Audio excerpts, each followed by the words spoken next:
On the world's deadliest gangs, we take you on a tour of the world's most dangerous cities to see some of the world's most terrifying criminals. Tonight, we see one of the oldest and meanest street gangs of all time.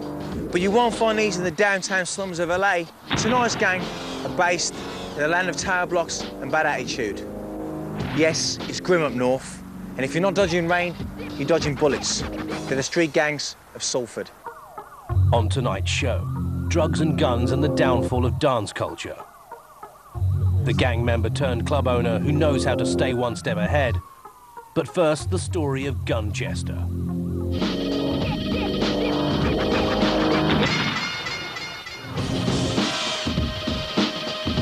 Salford, Greater Manchester. Headquarters of one of the most notorious gangs in England. Murder and drugs, family ties and armed robberies. Carrier bags full of ease and a turf war that was to destroy one of the most vibrant club scenes in the world. Stick on your Joe Blogs and come and meet the criminal pride of the North, the boys from Salford. Back in 1991, 1992, a small-time drug dealer was shot dead in his home in one part of Salford. The event was major news for several days. Last year, we had another person shot dead. This time, it was with a high-powered submachine gun in broad daylight on a Salford street where kids were playing. From that, you can gauge that the problem's not gone away. If anything, the criminals are better armed, more violent, and more prepared to push the limits to get what they want. Born out of urban deprivation, the lads from Salford are world famous. Not bad for a bunch of criminals that only number in the hundreds. By the time I was like 24, I'd already seen like 4 people shot dead in my life, and it isn't funny. You know, when you stood next to somebody, the next minute you're wiping his brains off your face like that. If Big Brother gets hold of a Subaru and has got money and has got style, or so-called style, little brother wants it.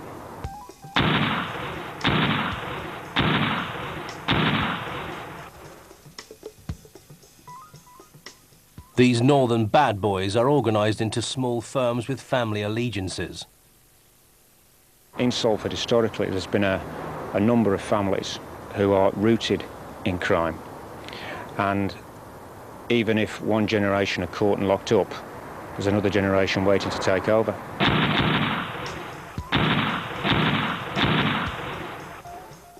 The Salford boys love quick and easy money almost as much as they love their shooters.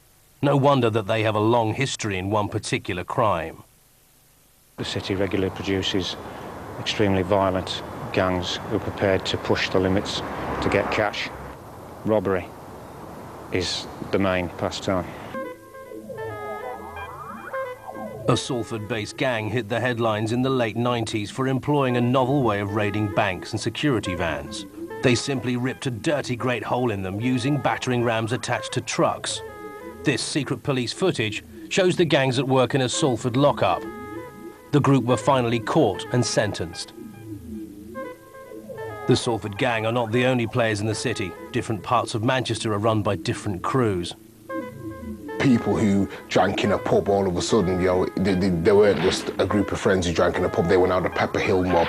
People who stood on one road whereby they were selling drugs on it were now the Gooch close crew. When they're not fighting each other, the Salford lads turn their attention to their main rivals for the city centre, the Cheetham Hill gang.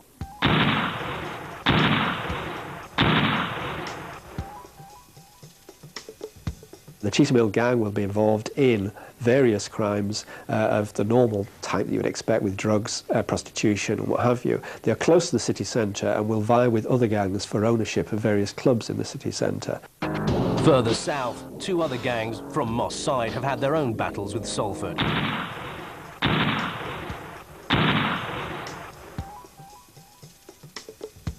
You will find certain streets which will carry the names that are well known to the media, such as Doddington Close and Gooch Close. They compete with each other, and they do compete with the other gang members in other areas of Manchester. And the newest villains on the block, the Longside crew.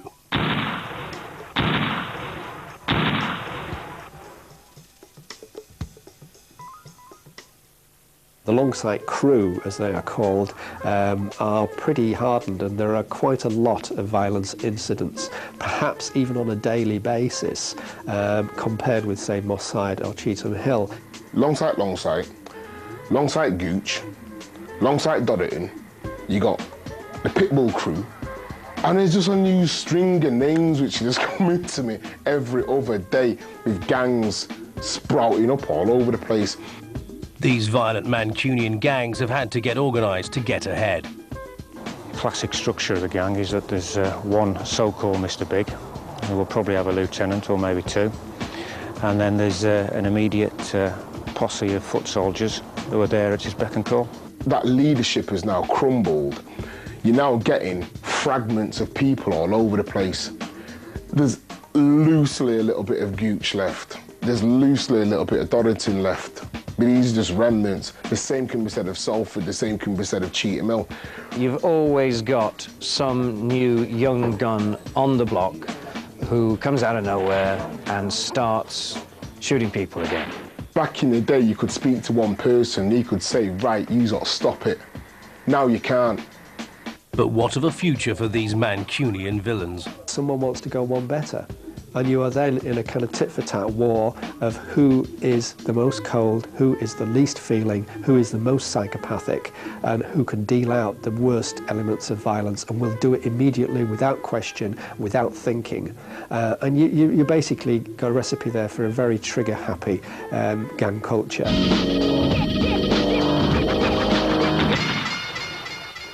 Still to come, Happy Mondays and the Salford gang connection.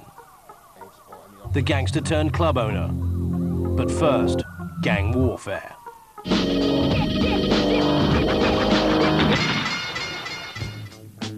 After extorting all the businesses in their local area, the Salford boys moved into central Manchester.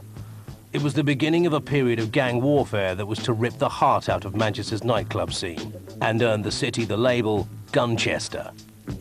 These are guys who turn up to nightclubs, right, with waterproof clothing on, bulletproof clothes, right, your balaclavas rolled up into a hat on the head, gloves on, a Mac 10 down the front.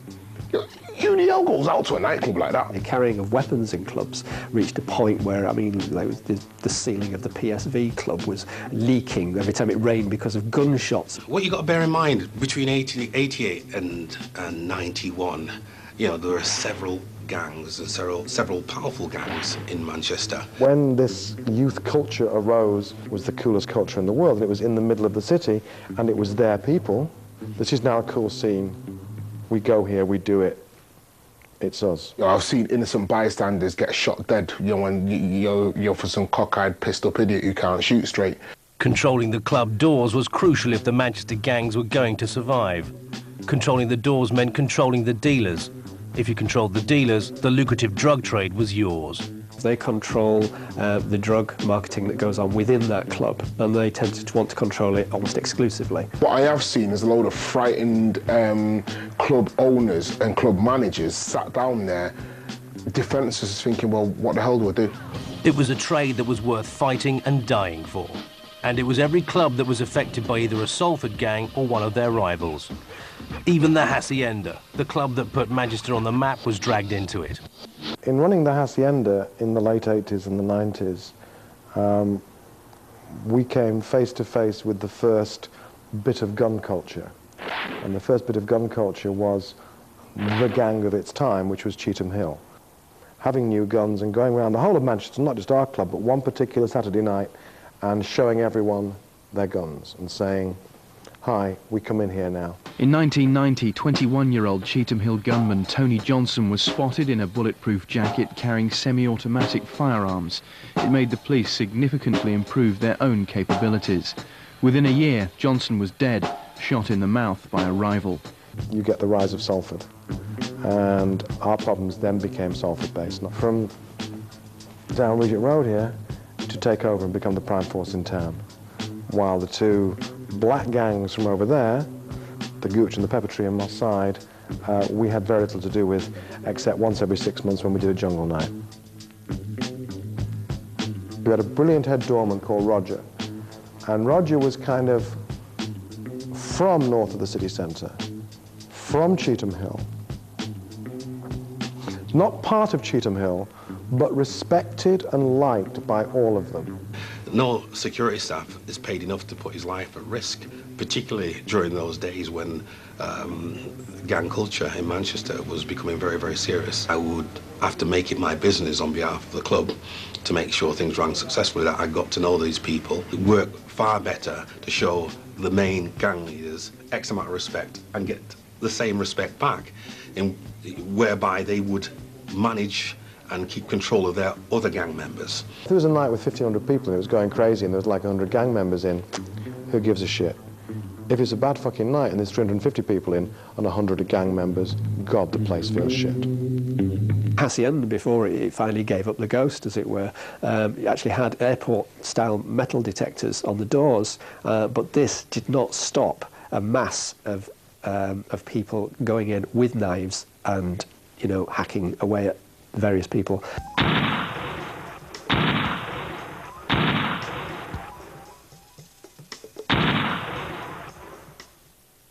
It still ends up, regardless of what measures are taken, that if a gang really wants to actually wreak vengeance or enter a club, they will. We're the big guys, we come in free. We're the big guys, you give us a bottle of champagne free, because, you know, we're heads. And then if any of your staff would refuse, then they would bash a bottle in their face. Shootouts in the city are still happening. The Salford boys are behind some of it, but what of the future? Drug and gang culture has spread quite prolifically throughout the UK, particularly in the inner city areas. It's not something that's going to disappear. And they're a fucking nightmare, because they're just bullies.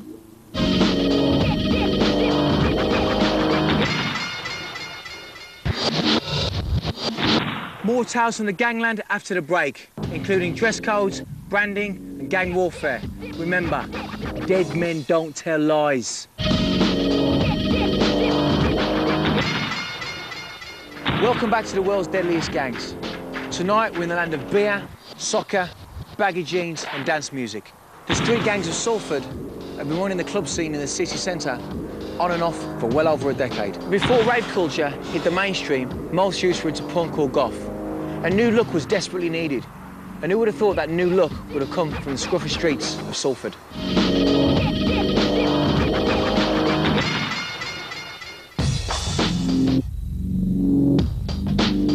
In the late 1980s, youths across the world unwittingly copied the image of the Salford street gangs. Manchester, it rains all the time. Everyone has Gore-Tex jackets. It wasn't about that part of the trousers, it was about that part, it was about the width. The Salford gang are the only gang that can truly be called British, inspired. From New York to Sydney, well-educated youngsters were roaming the streets, looking and acting like working-class northern dropouts.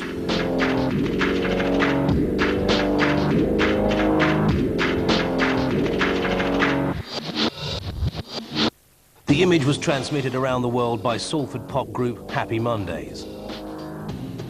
They themselves had copied the image of their mentors, the street gangs of Salford.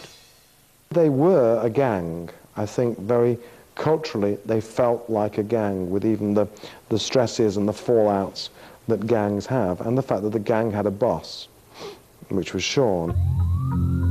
The Happy Mondays often boasted about being petty thieves before they were famous.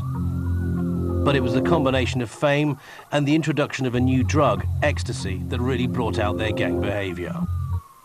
It was a significant member of the Mondays team, naming no names, who made the first trip to Amsterdam in an old battered car and brought back a large bag and sold some very cheap and some very expensive.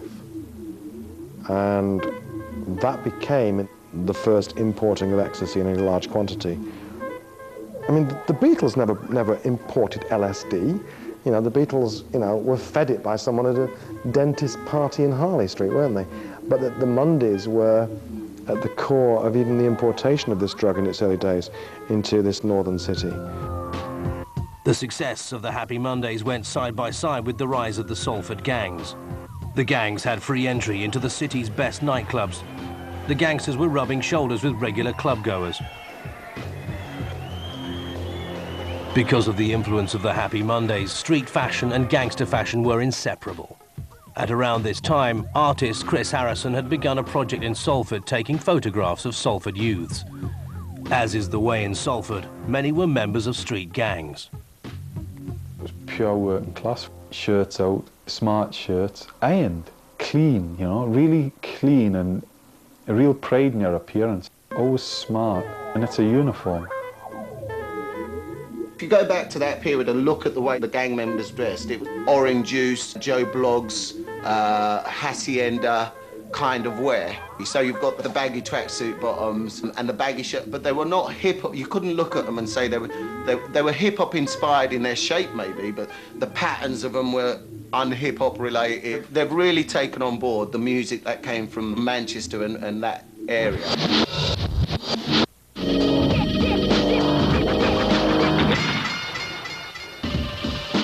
When your club is under siege from the gangs outside, you have to take drastic measures. Ex-Pepperhill gang member Tony Stevens has been subjected to gangland threats over the last 3 years. The club has taken a siege mentality and some awesome security measures just to survive the onslaught from the gangs that wage their war outside.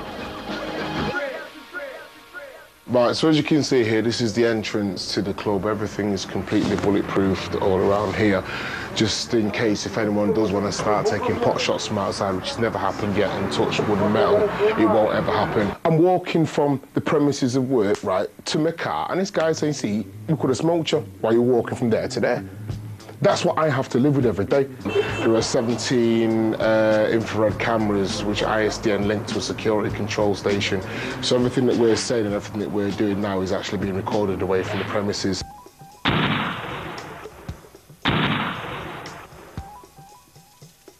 Everybody who comes through the door, a photograph is taken. So just in case if an incident was to happen inside the club and it did come to a court case and someone denied that they were actually in the club at that time, we can turn around and say, well, we can prove otherwise, because here is a picture of you taken on that night, and it's all date stamped and time stamped as well. My doorman, right, and myself have gone round there to people who want to have a go on the door and whatever, right, and give it that the next morning on the perpetrator's door. And then when they see their dog get hoofed in, right, and then we're in there saying, all right, well, you wanted to cause some grief last night, well, we're here to continue it or finish it. Which way do you want it? When they see that's how far you're prepared to go, right, it's all of a sudden, well, kind of, hang on a minute, now the man's bringing the shit to my doorstep.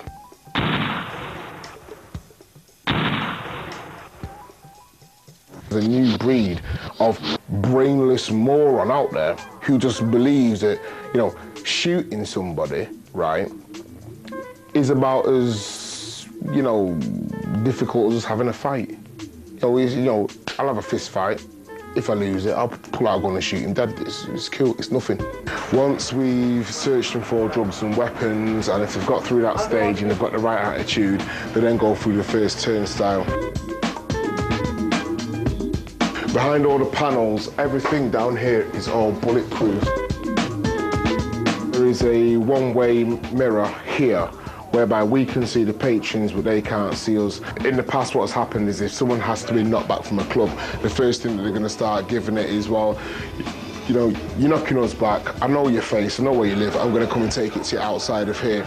3 members of the Gooch walked up to you, you're the bitch who's on the door of the Club Havana, innit, right? And she just stood there like that and said, right, one of them grabbed hold of a baby and said, you know what, all right, I'm going to put the baby underneath the bus and I'm going to shoot you dead. One has gone like that. This is on Oldham Street in Manchester City Centre, yo.